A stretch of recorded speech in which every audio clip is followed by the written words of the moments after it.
Bonjour à tous les amis, c'est Grievous Warrior. Ça fait un peu longtemps qu'on s'est pas vu, mais ça fait moins longtemps que en 2021. Enfin bref. Aujourd'hui, une vidéo très spéciale, car elle me tenait vraiment à cœur de la faire et je suis très content de enfin pouvoir la faire. J'avais dit qu'elle sortira en mars, mais au final, je l'ai eu ce matin dans la boîte aux lettres. Il s'agit du Golden Disc Collection Terrorzor. Voilà.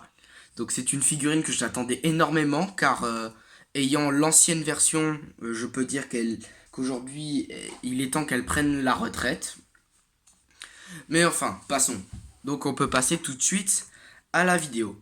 Donc on peut voir au niveau de la boîte le dessin du Golden Disc, le haut du Golden Disc précisément. Il faut savoir qu'il faut les 4 boîtes des 4 autres Golden Disc, enfin 5 si on compte le double pack, pour former le dessin du Golden Disc. Mais moi personnellement, je m'en fiche un peu des autres boîtes car ils ne m'intéressent pas. Donc on peut voir un très beau dessin du Golden Disc avec un aura lumineux derrière, une sorte de galaxia avec des étoiles, la marque Kingdom Warfare Cybertron Trilogy, le Golden Disc Collection Terrorzor, le logo Generations, Transformer aussi, l'arrière avec les mots on s'en fout totalement, aussi le Golden Disc encore voilà, et derrière on peut voir à quoi ressemble notre ami Terrorzor. Donc on peut voir une très belle position pour cette figurine avec Terrorzor ici et son mode Pteranodon, 22 étapes de transformation avec un fond de caverne.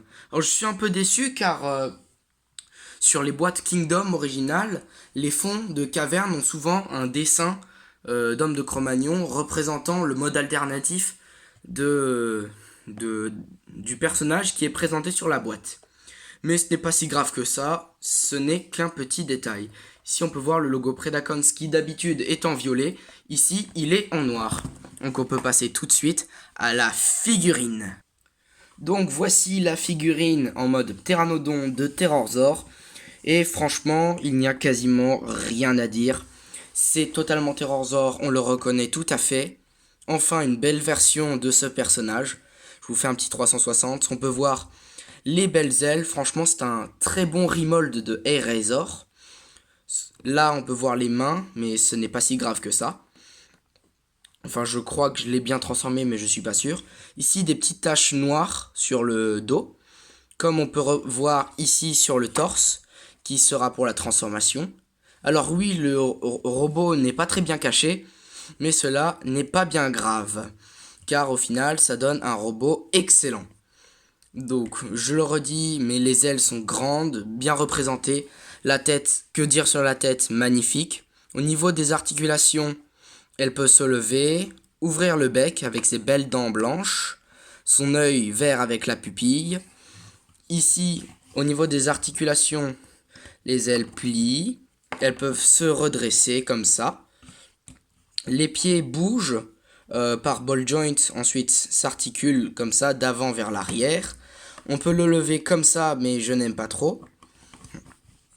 Donc ici, on peut voir le mode robot, mais ce n'est pas bien grave. Donc on peut passer désormais à la comparaison. Donc le voici à côté de la première version du Beast Wars Terrorzor. Et on peut voir vraiment que ça a bien évolué. Le rouge est enfin un bon rouge, il n'a plus ces taches vertes bizarres. Il a une pupille désormais avec un bec peint en jaune, ce qui est très bien. En plus, il est de taille normale, entre guillemets, c'est-à-dire la taille qu'il devrait faire par rapport aux autres. Ici, on peut le revoir avec son collègue volant Waspinator. On peut voir, ils rentrent très bien ensemble sur des sets ou des positions. Ça rend vraiment très bien. Ils vont super bien ensemble. Et voilà avec son remold original Airazor. Et on peut voir qu'ils ont vraiment bien géré. Les ailes ne sont pas les mêmes, les pièces ici ne sont pas les mêmes. Franchement, ils ont bien géré la nouvelle figurine. C'est un très bon remold. En plus, on peut voir qu'il est plus grand qu'Airazor en mode Pteranodon. Comme dans la série, c'est parfait. Donc désormais, on peut passer à la transformation. Donc, pour la transformation, ça va se passer assez vite. On prend les bras, on les détache, comme ceci. Les jambes, on fait de même, on les détache, on les rabat vers le bas, on déplie l'articulation, on tourne le pied, on retourne la cuisse, on fait ça pareil. Voilà, ensuite, on tourne le torse comme ceci. D'abord, on va déclipser la pièce de la queue. On va tourner le torse. Ici, on va ouvrir cette zone. On va déplier, on va plier la tête. On va la retourner pour faire comme dans la série originale. On va prendre son doigt parce que c'est plus pratique pour sortir la tête qui va venir dire bonjour comme ceci. Voilà. Ensuite, c'est bon. On ramène pour bien clipser. Je redresse un petit peu. On va prendre les ailes, on va les plier comme ceci. Alors il y a une encoche ici, on va la rentrer comme ceci, voilà. On fait pareil pour l'autre aile. Parfait. Et on va le retourner. Et on a notre magnifique Terrorzor en robot. Et nous voilà avec Terrorzor. Et franchement, que dire? Que dire? C'est juste une énorme amélioration des Razor et une énorme meilleure représentation que la version Beast Wars originale. On va s'attarder un peu dessus, mais bon, regardez cette tête toujours aussi superbe avec son beau regard malicieux. Alors, ils ont fait les yeux jaunes, mais je pense que c'est pour que ça ressorte plus. Car dans le dessin animé original, ils sont rouges, mais ce n'est pas grave, car les yeux de l'ancien étaient verts. La tête est enfin représentée avec les bonnes couleurs et le bon moule. On verra après pour la comparaison. Ici, les bras avec les petits crocs qui dans la série venaient accueillir les fausses pattes du ptérodactyle. Ici, on peut voir vraiment beau. La pièce, c'est une fausse, mais pour que ça rende beaucoup mieux, c'est mieux que ça. Franchement. Les pieds aussi sont bien réalisés. Franchement. Alors derrière, c'est bien parce que la tête est bien replacée.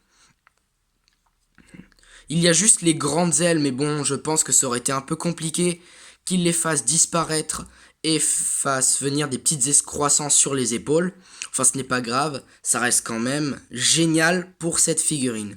Maintenant, je vais faire venir son accessoire. Voilà, donc on peut voir le blaster est complètement exactement le même, avec le petit point rouge au bout. Super beau, bien argenté, différent. D'ailleurs ici on peut voir que le logo Predacon est argenté à la place de violet. Ça rend bien, ça rend encore plus exclusif la figurine. Franchement c'est super beau. Et on peut passer désormais au Golden Disc. Donc le Golden Disc est exactement le même que dans la série, très beau. Si on peut voir l'Illuminati, le symbole cybertronien, les espèces d'outils de jardinage qui me font penser au symbole communisme, mais je ne sais pas. Ici, je ne sais pas, et ça, je ne sais pas du tout à quoi ça ressemble, et ce que c'est censé être. Ici, on peut voir marqué le Golden Disc, The Sound of Earth, voilà, qui ressemble beaucoup à un vinyle, je trouve, c'est vraiment très bien fait. Non, franchement, le Golden Disc est bien, car il va nous permettre d'avoir quasiment la totalité de ce qui est sorti dans la Beastera, même les accessoires. Franchement, c'est fou, non? C'est cool. Donc voilà la comparaison avec la version originale, et franchement, on peut voir qu'elle explose de très très loin la version originale. Déjà, au niveau de la ressemblance, regardez, cette tête est bleue alors qu'elle est censée être rouge. Le torse n'est pas de la bonne couleur. En plus, les bras sont noirs alors qu'ils devraient être argentés. Voilà. Que dire? Franchement, c'est une énorme évolution et c'est un énorme point positif. Voilà, avec à côté des Razor, on peut voir franchement qu'ils ont bien bossé parce que c'est vraiment plus du tout quasiment la même figurine.